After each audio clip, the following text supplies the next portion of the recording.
नमस्कार. लोकसंवाद न्यूज चॅनलमध्ये आपल्या सर्व प्रेक्षकांचे मनपूर्वक हार्दिक स्वागत.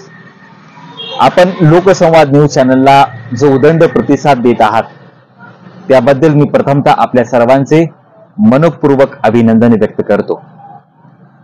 खर तर 1-1.5 महिना झालं आपण या आतला संवाद पहा लोकसंवाद या विशेष कार्यक्रमामध्ये आपली चर्चा केलो नाही. पण आज चर्चा करण्याचं कारण म्हणजे आज संबंध मराठवाड्यामध्ये पावसाने थैमान घातलेला आहे. शेतकऱ्याचे बेहाल केलेले आहेत. शेतकरी मेटाकुटीला आलेला आहे आणि शेतकरी येथून पुढे कशा पद्धतीने जगणार आहे, त्याच्यावर आलेले हे संकटातून मार्ग कसा काढणार आहे या संदर्भात आपण चर्चा करणार आहोत. आता जे मराठवाड्यामध्ये थैमान पावसाने घातलेलं आहे आणि त्यातून जे नुकसान शेतकऱ्याचं झालेलं आहे ते शेतकऱ्याचं नुकसान काही केल्या भरून निघू शकत नाही. गुंट्याला 85 रुपये शासन देते. खरंच त्या 85 रुपयामध्ये गुंट्याच्या शेतकऱ्यांचं नुकसान भरून येणार आहे का, असा आमचा पहिल्यांदा सवाल उपस्थित होतो. ज्या पंजाब सरकारने नुकसान झाल्या 50,000 रुपये अनुदान जाहीर केलं, त्याच धर्तीवर महाराष्ट्र शासन अनुदान का जाहीर करत नाही, हा पहिल्यांदा प्रश्न आम्ही शासनाला विचारतोय. दुसरी गोष्ट म्हणजे संबंध भारतामध्ये सर्वाधिक महसूल केंद्र सरकारला कोणत्या राज्यातून जातोय तर महाराष्ट्र सरकारकडून जातोय. महाराष्ट्रातून महसूल जातोय. ही सर्व पार्श्वभूमी असताना केंद्र सरकार मात्र या साऱ्या प्रक्रियेमध्ये काही ठोस भूमिका का घेत नाही आणि महाराष्ट्रातल्या शेतकऱ्याला सर्वाधिक अनुदान भरीव मदत का करू शकत नाही, हा आमचा सवाल आहे. आता दुसरी जी गोष्ट आहे ती महाराष्ट्रातल्या राज्यकर्त्यांची. पावसाने थैमान घातलं, पावसाने नुकसान केलं शेतकऱ्यांचं आणि त्यातून राज्यकर्त्यांचे नेत्यांचे दौरे पाहणी दौरे सुरुवात झाले आणि ज्यावेळेस पाहणी दौरे सुरुवात झाल्यानंतर शेतकरी हा मेटाकुटीला आलेला हे सर्वात प्रथम आपण समजून घेतलं पाहिजे.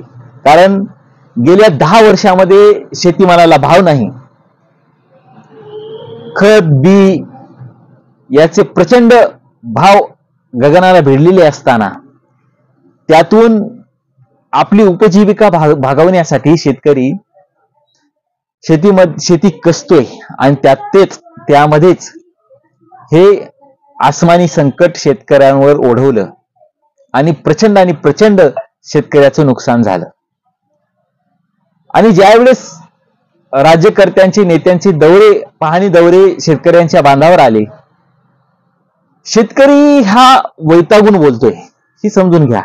त्याचा आक्रोश आतून आहे हे समजून घ्या आणि साहजिकच हा आक्रोश नेत्यांवर जाणार हे समजून घ्या. साहजिकच आहे. कारण मागच्या काही 10 वर्षामध्ये जर शेतकऱ्यांच्या मालाला चांगल्या पद्धतीचा भाव असता तर शेतकरी आज तेवढ्या हालाकीच्या परिस्थितीमध्ये गेलेला नसता. थोडंफार आर्थिक आधार जो लागतो शेतकऱ्यांना तो आधार भेटलेला असता. पण राज्यकर्ते गेंड्याच्या कातडीचे आहेत. शेतकऱ्यांचं त्यांना काहीच घेणं नाहीत आणि त्यामुळेच आज शेतकरी पूर्णपणे मेटाकुटीला आलेला आहे. ही पार्श्वभूमी, ही वास्तविकता आज खऱ्या अर्थानं प्रस्थापित होत आहे आणि ही जी वास्तविकता आज पाहावयास मिळते शेतकऱ्यांची, ही खऱ्या अर्थानं बेधक स्वरूपाची आहे. आज जी परिस्थिती शेतकऱ्यांवर ओढवली आहे ही इतकी दयनीय आहे की ती शब्दामध्ये व्यक्त होऊ शकत नाही. कुणाची विहीर वाहून गेलेली आहे, कुणाची सोयाबीन वाहून गेली आहे, कुणाची मोटर वाहून गेली आहे, कुणाची पैप वाहून गेलेली आहेत. पूर्णपणे शेतकऱ्यांचं नुकसान झालेलं आहे पूर्णपणे. आणि आज शेतकरी अंगावरचे फक्त कपडे शिल्लक राहिले शेतकऱ्यांच्या. इतकी दयनीय अवस्था आज शेतकऱ्यांची ओढवलेली आहे आणि राज्यकर्ते मात्र गेंड्याच्या कातडीचे आहेत. मी का हा शब्द प्रयोग करतोय, तर ज्यावेळेस पाहणी वेळ झाले, सर्वप्रथम महाराष्ट्र राज्याचे मुख्यमंत्री माननीय देवेंद्र फडणवीस साहेब यांनी एका शेतकऱ्यांना राजकारण करू नको हे जे गौरव उद्गार काढले, चांगले उद्गार काढले शेतकऱ्यांबद्दल. म्हणजे शेतकरी पूर्णपणे तुमच्यासारखाच 12 महिने राजकारण करत बसतो, तो विधानसभेमध्ये मुख्यमंत्री शेतकरी आहे. अहो, शेतकऱ्यांना तुमचं काहीच घेणदेण नाही. शेतकऱ्यांना फक्त त्याच्या मालाला भाव पाहिजे, त्याला मदत पाहिजे दुष्काळ या अशा परिस्थितीमध्ये. यासाठी तो मेटाकुटीला येऊन बोलतोय. त्याची मानसिकता न समजून घेता तुम्ही राजकारण करू नको हा कुठला मुद्दा तुम्ही म्हणजे चाणक्य नीतीचा वापर कशा पद्धतीने हे करत आहात. शेतकऱ्यांसोबत चाणक्य नीती चालत नाही. जर शेतकरी पूर्णपणे खंबीरपणे जर उभा टाकला रस्त्यावर येऊन, तर तुम्हाला पळती भोई कमी होईल, हे लक्षात ठेवा. हे खंबीरपणे ठामपणे मी सांगतोय. कारण सर्व शेतकरी रस्त्यावर जर उतरला, आणि उतरणारच आहे शेतकरी, कारण शेतकऱ्याकडे आज काही शिल्लक राहिलेली नाही. तुम्हाला आता अजितदादा म्हणाले आम्ही काही गोट्या खेळायला आलो का? हो, तुम्ही गोट्याच खेळणार नाही ना. तुम्ही राजकारण खेळण्यासाठी आहात. तुम्ही समाजकार्य चांगल्या पद्धतीने करण्यासाठी पुढे आहात. आज अजितदादाचं व्यक्तिमत्व म्हणजे आदर्शवादी व्यक्तिमत्व म्हणून पाहावं महाराष्ट्राने, असं तुम्ही स्वतःला समजता. पण दादा, तुम्ही बोलताय का चालताय? तुमचं असं झालेलं आहे की तुमच्याकडे पैसा आमदार फोडण्यासाठी आहे, तुमच्याकडे पक्षाचे इव्हेंट मोठमोठे कार्यक्रम घेण्यासाठी पैसा आहे, तुमच्याकडे कार्यकर्ते जगवण्यासाठी पैसा आहे, तुमच्याकडे आयुष आरामीमध्ये जगण्यासाठी पैसा आहे, तुमच्याकडे कॉट घेण्यासाठी 32-35 लाखाचे कॉट घेण्यासाठी पैसा आहे. पण शेतकऱ्यांना मदत करण्यासाठी म्हटलं की तुम्हाला तुमच्याकडे पैसा नाही. ही कोणती मानसिकता तुमची? जर तुम्हाला शासन चालवता येत नाही, स्पष्ट बोलतोय मी, जर तुम्हाला शासन चालवता येत नाही, जर तुम्हाला शेतकऱ्यांना आर्थिक मदत करू शकत नाही, मग तुमचा काय उपयोग? तुम्ही राज्यकर्ते म्हणून तुमचा काय उपयोग? तुम्हाला याच्यासाठी निवडून दिलेला आहे का? तुम्हाला याच्यासाठीच आमचे काहीतरी तुम्ही घेणं देणं आहात. राज्यकर्ते म्हटल्यानंतर सर्वस्वी जबाबदारी जनतेची तुमच्यावर आहे. संविधानिक शब्द वापरतोय मी. सर्वस्वी जबाबदारी राज्यकर्ते म्हणून तुमच्यावर आहे, आणि तुम्ही ती स्वीकारली पाहिजे. आणि तुम्ही या शेतकऱ्यांच्या संकटाला समोर जाऊन शेतकऱ्यांना आर्थिक मदत केलीच पाहिजे. जर तुम्ही आर्थिक मदत करत नसाल तर शेतकरी दिवाळी येण्याच्या अगोदरच रस्त्यावर उतरेल. शेतकऱ्यांची दिवाळी गोड होणार नाही, हे लक्षात घ्या. कारण शेतकऱ्यांच्या अंगावर फक्त कपडे शिल्लक उरलेले, इतकी दयनीय अवस्था शेतकऱ्यांची झालेली आहे. हिंगोली असेल, नांदेड असेल, लातूर असेल, धाराशिव असेल, संभाजीनगर असेल, कुठला शेतकरी असा रिकामा राहिला नाही की तिथे चांगलं त्याचं पीक आलेलं आहे, त्याचं पीक शाबूत राहिलेलं आहे. असं कुठलंच पीक त्याचं राहिले नाही. संबंध मराठवाडा आज बेभान होऊन गेलेला आहे या आसमानी संकटातून. तुमच्याकडे आज मदतीची याचना करतोय, आणि तुम्ही अशी बेजबाबदार वक्तव्य करत असाल तर तुम्हाला तुमची जागा नक्कीच शेतकरी दाखवून दिल्याशिवाय राहणार नाही. तुम्हाला समजता काय स्वतःला?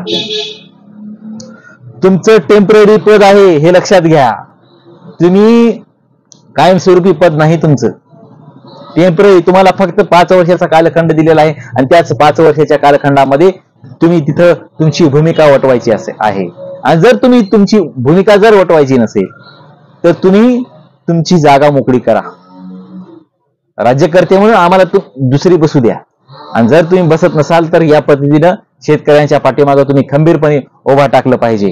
जर तुम्ही उभा टाकत नसाल तर आज जी परिस्थिती शेतकऱ्यांना ओढवलेली आहे, या परिस्थितीला तुम्ही आर्थिक मदत केल्याशिवाय यापुढे तुम्हाला शेतकरी रस्त्याने फिरू सुद्धा देणार नाहीत, हे मी ठामपणे सांगतोय.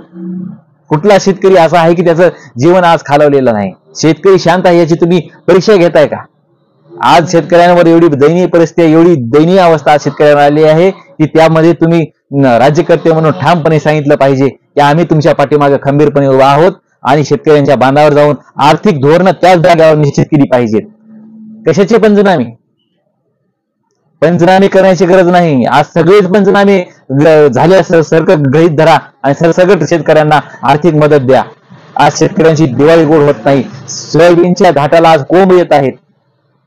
एवढे गेंड्याच्या कातडीचे निधन असलेले तुम्ही राज्यकर्ते, तुम्हाला कोणत्या धोरणानं बोलायचं, हा आमचा सवाल आहे. आणि म्हणूनच दुसरं एक बाजू सांगायची म्हणजे जी तुमची जे नेते आहेत, मंत्री आहेत, त्यांना त्यांचं बोलणं बघा. तुम्ही जयवंत पाटलावर टीका चांगल्या पद्धतीने करता, त्यांच्या आई वडिलांवर जाता, भलते काही कुणावर आरोप करता, काही बोलता. तुम्ही राज्यकर्ते आहात, ही जबाबदारी व्यक्ती आहात, ही तुम्ही समजून येणार का नाही का? अशा पद्धतीनेच तुमचा सर्व पेहराव असेल. आणि जर असा पेहराव असेल, एक जबाबदार या महाराष्ट्राचा नागरिक म्हणून तुम्ही तुमची भूमिका चांगल्या पद्धतीने वटवली पाहिजे. आज जी दयनीय शेतकऱ्यांवर परिस्थिती आलेली आहे ही आसमानी आहे, तुमच्या हातात नाही, शेतकऱ्यांच्या हातात नाही. पण जी आज परिस्थिती उद्भवलेली आहे, या परिस्थितीवर मार्ग काढण्यासाठी चांगल्या पद्धतीने ठामपणे तुमच्या भूमिका वटवल्या पाहिजेत. राजकारण करू नको मग शेतकऱ्यातून हे नव्हता. शेतकरी 12 महिने राजकारण तुमच्या सभेत करतो का? हा तर एक प्रश्न तुम्हाला स्वतःच्या मनाला विचारायला पाहिजे होता. आम्ही गोट्या खेळतो का? अहो काय तुम्ही शब्द वापरता? शेतकऱ्यांना तुम्ही नादान समजता का? बस जर शेतकरी संपूर्ण महाराष्ट्रातला जर रस्त्यावर उतरला तर मी आजही सांगतोय, आणि शेतकरी उतरणारच आहे, निश्चितपणे उतरणार आहे. कारण शेतकरी आज फक्त त्याच्या अंगावरचे कपडे शिल्लक राहिलेले आहेत. त्याचं घर वाहून गेले आहे, त्याचं शेत वाहून गेले, त्याची विहीर वाहून गेली, त्याची मोटार वाहून गेली, त्याची पैप वाहून गेलेली आहेत. आज कोणत्या पद्धतीने शेतकऱ्याकडे चारी बाजूने संकट ओढवलेलं आहे. आणि या संकटाचा जर तुम्ही अशा पद्धतीने निटपारा करत नसाल आणि शेतकऱ्याला हिंमत असाल, तर याच्यापेक्षा महाराष्ट्राच्या पुरोगामी महाराष्ट्र म्हणून आणि तुम्ही राज्यकर्ते म्हणून याच्यापेक्षा दुर्दैवी गोष्ट असूच शकत नाही. हा आमचा सवाल आहे. जर या पद्धतीने तुम्ही जर असं बोलत असाल, वागत असाल, तर हे शेतकरी कधीही खपून गेला नाही. आणि येणाऱ्या काही दिवसांमध्ये तुम्ही ठोस पावलं उचलून 1 तास नाही तर 1 मिनिट चर्चा करा पंतप्रधान माननीय मोदी साहेबांसोबत. पण तुम्ही शेतकऱ्यांबद्दल चांगले निर्णय घ्या आणि शेतकऱ्यांना येणाऱ्या दिवाळीच्या अगोदर आर्थिक मदत चांगल्या पद्धतीने करायला पाहिजे. अहो जवळचं पंजाब राज्य 50,000 रुपये एकर मदत करते आणि तुम्ही 8-8.5 मदत करता, म्हणजे गुंठ्याला 85 रुपये फक्त मदत. अहो शेतकऱ्याचं करोड रुपयाचं नुकसान झालेलं आहे. एका शेतकऱ्याचं 3 एकरचं जर नुकसान झालं तर 3 ते 3.5 लाख रुपयेचं नुकसान झालेलं आहे. संबंध मराठवाडा आहे, एवढं मोठं नुकसान झाले. लातूरची काल परवाची बातमी, गेट न उघडल्यामुळं प्रशासनाने, पाटबंधारे खात्यामधल्या अधिकाऱ्याने गेट न काढल्यामुळं 1-1 किलोमीटर पाणी शेतकऱ्यांच्या शेतात गेलं आणि शेतीचं नुकसान मोठ्या प्रमाणात झालं. तुमचे अधिकारी झोपा काढत होते का? शेतकऱ्यांची चारी बाजूने पिळवणूक तुम्ही कशासाठी करता? तुमच्या अधिकाऱ्यावर तुमचं नियंत्रण नाही का? आज त्या शेतकऱ्याचं नुकसान भरून येणार आहे का? लातूरच्या रेणापूर तालुक्यामधल्या इतकं मोठं नुकसान आज झालेलं आहे. आणि जर ही ठोस तुम्ही जर भूमिका घेत नसाल तर मराठवाड्याला, संबंध मराठवाड्यातला शेतकरी आज रस्त्यावर आल्याशिवाय राहणार नाही, एवढंच या ठिकाणी नमूद करतोय. लोकसंवाद न्यूज चॅनलच्या माध्यमातून आम्ही त्यांना मनातून आज शेतकऱ्यांची ही विचार संकल्पना तुमच्या पुढे मांडतोय. हे तुम्ही समजून घ्या. इतकं बेढरब शेतकऱ्यांवर संकट आलेलं असताना तुम्ही गेंड्याची कातडी घालू नका, हा आमचा सवाल आहे. म्हणून आज ठोसपणे तुम्ही काहीतरी पावलं उचलणं अत्यंत आवश्यक आहे. ही अत्यंत आजच्या या वेळेची गरज आहे. भली कोणत्याही परिस्थितीमध्ये शेतकरी उभा टाकेल, पुढे भविष्यात त्याचं चांगलं काय होईल, स्वप्न, आशावादी स्वप्न जगण्याचं तारतम्य आज शेतकरी बाळगत असताना तुम्ही राजकारण करू नको म्हणून शेतकऱ्यांना हिणवता, ही कुठला न्याय शेतकऱ्यांच्या बाजूने आहे सांगा? म्हणून जे काही उचलायचे तुम्हाला ठोस पावलं उचलायचे. अहो राज्यकर्ते म्हणजे नेमकं राज्यकर्ते काय असतात? तर जनतेचे सेवक असतात. आणि जनतेच्या सेवकाने जर जनतेला असं बोललं तर नेमकं मग दाद मागायची कुणाला? हा सवाल आहे, हा प्रश्न आहे. आणि म्हणून तुमच्या भूमिका तुम्ही स्वीकारा, तुमच्या मर्यादा तुम्ही समजून घ्या. अहो शेतकरी काय करेल? 10-10 वर्ष शेतीमालाला भाव नाही आणि आज हे आसमानी संकट आलेलं आहे. तुमच्यावर राग काढणार नाही तर कुणावर काढेल? हे समजून घ्या ना तुम्ही. काय आज परिस्थिती मराठवाड्यामध्ये ओढवलेली आहे शेतकऱ्यावर. प्रत्येक बाजू शेतकऱ्याची समजून घ्या. एखादा घराचा संसार उभा करण्यासाठी, परत आहे का, एखादा घराचा संसार उभा करण्यासाठी अख्खी हयात एखाद्या माणसाची जाते आणि ती काही क्षणामध्ये व त्याचं नव्हतं होऊन जातं, सगळा संसार वाहून जातो. हे तुम्ही कधी समजून घेणार आहात की नाही? आज तुम्ही 35 लाखाचे बेड साठी तुम्ही टेंडर काढता आणि एकीकडे शेतकऱ्यांचा संसार पुरामध्ये वाहून जाते. दोन्ही बाजू समजून घ्या. अशा पद्धतीनं ही शेतकऱ्याची दयनीय अवस्था आज लोकसंवाद न्यूज चॅनलच्या माध्यमातून आम्ही मांडलेली आहे. ही भूमिका, ही विचार संकल्पना ही तुम्हाला कशी वाटली, काय वाटली, ही जरूर आम्हाला कळवा आणि पाहत रहा लोकसंवाद न्यूज, बातमी तुमच्या अस्मितेची. धन्यवाद.